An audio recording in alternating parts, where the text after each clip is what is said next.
This is the Bonus Section Podcast, episode number 102, How Artificial Intelligence Has Changed the World Forever. Are you feeling like there's something greater inside of you just waiting to break through, but you just can't seem to make it happen?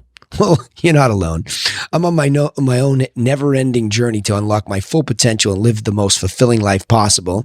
And I want to bring you along with me and share what I've learned. Hey there, I'm Danny Griffin, the host of the Bonus Section Podcast. And in each episode, I'll share insights and tips to help you take immediate action to get moving towards your goals.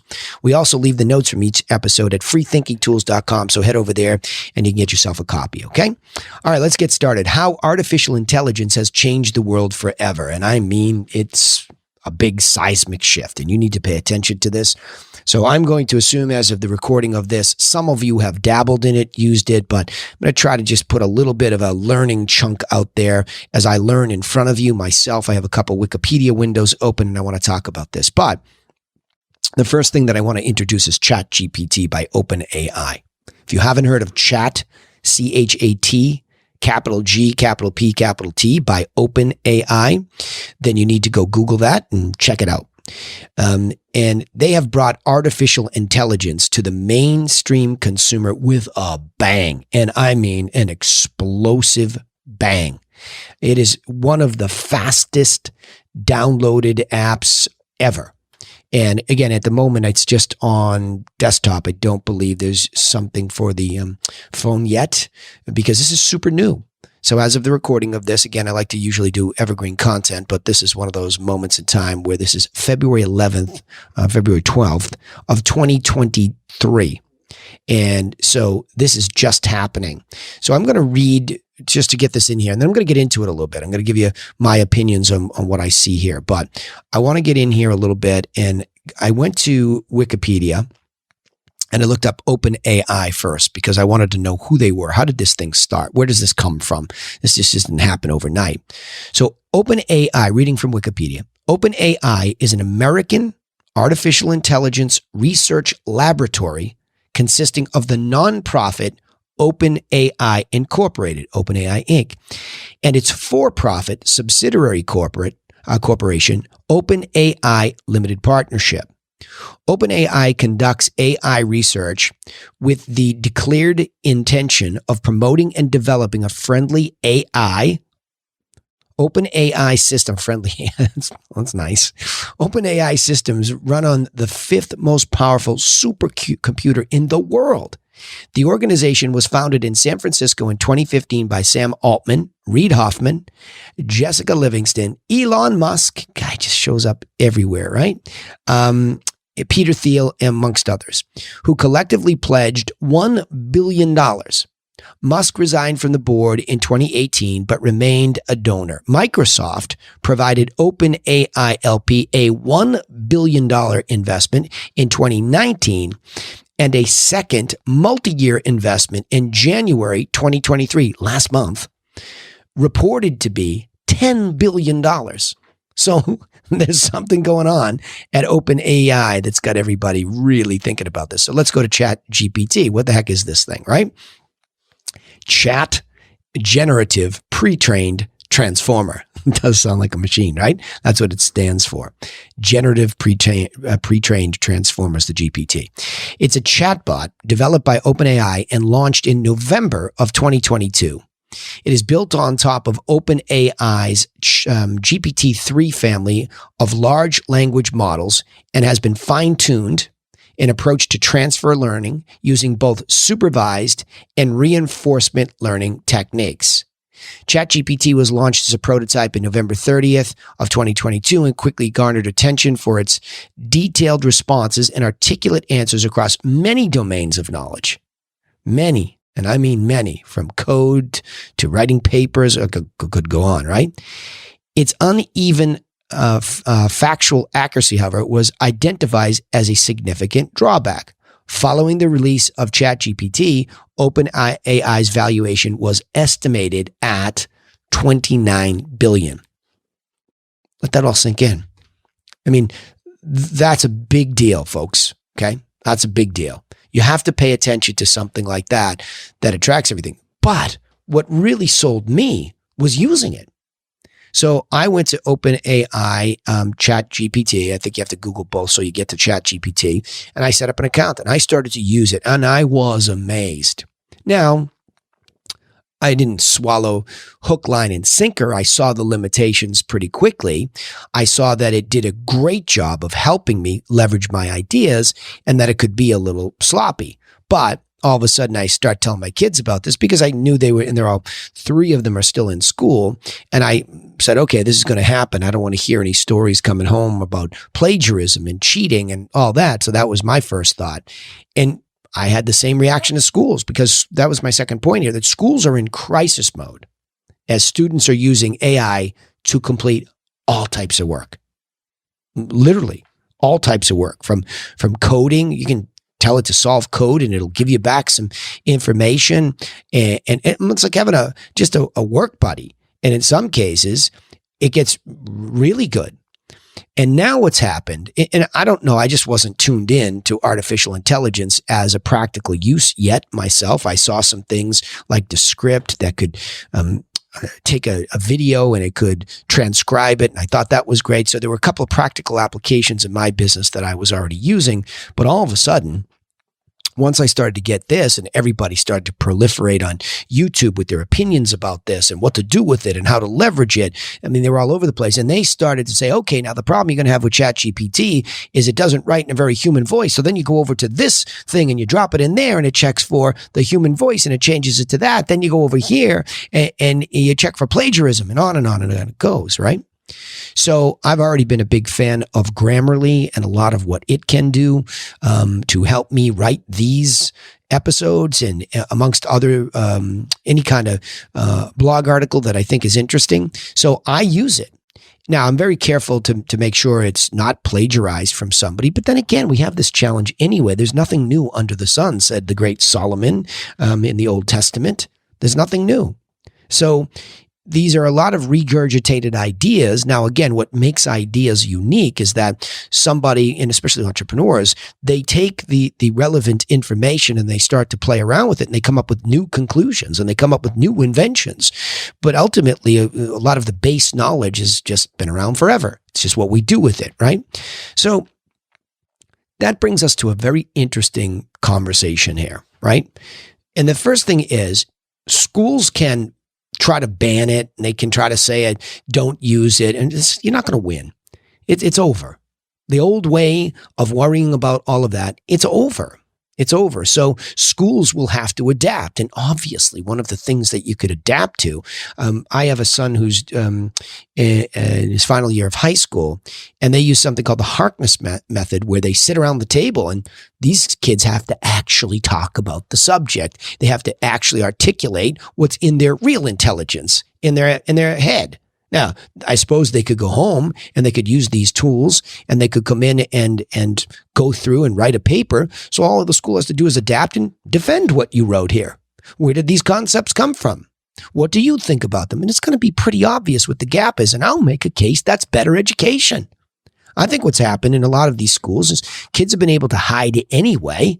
And they don't really have to come to the table and have a holistic learning experience where maybe they're writing a paper with the help of AI, but now you better be able to defend it and you better be able to say that those are your ideas. You just got some help organizing the thoughts. Maybe the benefit is some of these things like Grammarly help you become a better, articulate, well-written author of your thoughts. I mean, there are many, many benefits, but it's never going away.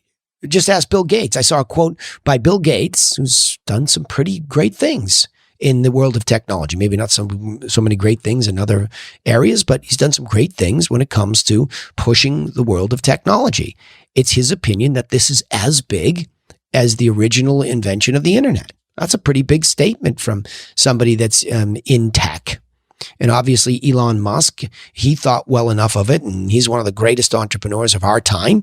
And he had big money and effort behind it too. So it's not going away. These are real people, real money, real change. That's what it is. So don't fight it. Don't. You're wasting your time. But here's where I'll go. Here's the real point of the bonus section podcast today. I don't believe that the smartest users of artificial intelligence will be cheaters. I don't believe that. Okay.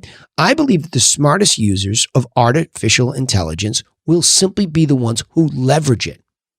You see, if you have a great idea and you go back in time, I think pre-internet, okay? So as of the recording of this podcast, I am past mid-50s, and I am remembering a time when I wanted to learn a subject about the head stuff, which is very much inspiration for the podcast, right? The head stuff, meaning all things self-improvement, self-help, how to get better, how to just become a better version of yourself. And really, it was the library for me early on. And then it was all of the proliferation of great big bookstores, the superstore, the Barnes and Noble superstore. And I always joke with people. I said, if you're going to lock me in some sort of a prison, make sure there's a Starbucks inside of a Barnes and Noble and you can just walk away, right? So I really love to be able to get curiously at these ideas. But it was hard back then because you had to go take one book at a time and then go, read it and go through it and take your notes and assimilate that into what you were trying to put together. Now everything's just fast. I mean, I can wake up in the middle of the night with a thought, and I could turn my phone on and I can go to Google and I can put in some words and I can watch a YouTube video about how to do that the next day and go to sleep on it and let my subconscious mind manufacture the rest of the story. Now you're going to be able to have really this back and forth conversation with ChatGPT or other similar technologies and almost having a back and forth about that idea. Think about that. Instead of just listening, watching, and taking notes to now the information that's condensed, now you can have a back and forth because that's what I do with ChatGPT. I'll do one thing and I'm like, oh, I should have asked it to do this. I said, can you go back up there and do this? Yep, does it. I'm having a chat, a real chat with artificial intelligence. But what I'm finding, it's allowing me to be more prolific with my ideas and the spreading of them, which I believe in my call to being a person for others is helping more people at speed. I'm able to get more of my ideas to the public. That's what's happening. I'll see how it affects this podcasting. I'll see when I have an idea, because these all start with just an idea. I see a concept out there. I think I want to articulate to you all, and I put it down. And I can go to ChatGPT and say, look, I want to do a podcast on this. What do you think the most critical issues around this are? And I just did one. If you look back at the bonus section podcast, I did one on bravery. I was curious about bravery. And all of a sudden, when I asked ChatGPT what were the key components, it came up with self-awareness. I'm like, gee, I never thought about that. So here I am learning in this chat. I wouldn't have thought about that because bravery always sounds like bravado, but really it starts with self-awareness.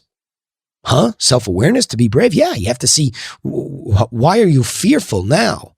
You have to become self-aware. What's driving that? Because if you're going to be brave, you have to get beyond that. That's an example of what happened in my early usage of this. So you see what I'm saying? By the way, I'm not calling myself one of the smartest users. trying to maintain a humility here. I'm just talking about a tool that helped me help you. That's exactly what it did. So my ideas in that chat were forming and going deeper, and it allowed me to learn at speed and articulate a better version of what I was going to talk about. That's my point. Don't you think that's fantastic?